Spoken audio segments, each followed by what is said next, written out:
Hozir Buxorodamiz. Qoq markazida turibmiz, Buxoro shahrida. Ark qo'rg'oni. Oldin biz shunaqa joylarda yashashgan amirlar. Bu arkimiz 5-asrda qurilgan, где-то примерно 1920-yil shu Rossiya bostirib kelganda Qizil armiya tomonidan даже unaqa qilingan. Shturm qilingan.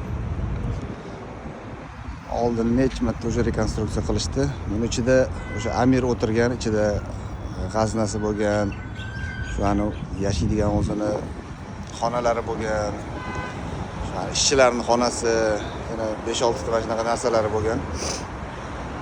Bu hozir mana turistik qilib qo'yilgan, oldilari chiroyli qilingan. Bilsanglar oldin mana shunaqa ichida qamal qilib o'tirishgan, keyin bostirishgan. Anaqa saroylarni qo'shinlar kelib bostirgan. Bu o'zi hozir sal pasayib qolgan. O'zi undan ham balandroq bo'lgan, chunki yerga bu tuproqlar ko'milgan, unaqa plitalar yotqizilgan. Bu qancha ko'tarilgan. Bundan ham baland devorlari. Devorlari примерно 50 metrdan baland hozir ko'rinishi. 5-asrda qurilgan ekan. Tarix bundan oldingi kesanglar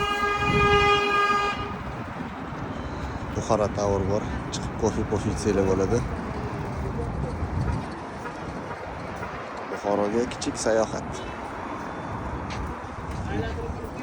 YouTube kanalga ancha videolar qo'ymadik, anchadan beri. Endi mana shundan qo'yamiz o'zimiz O'zbekiston ichidagi turistik obyektlarni.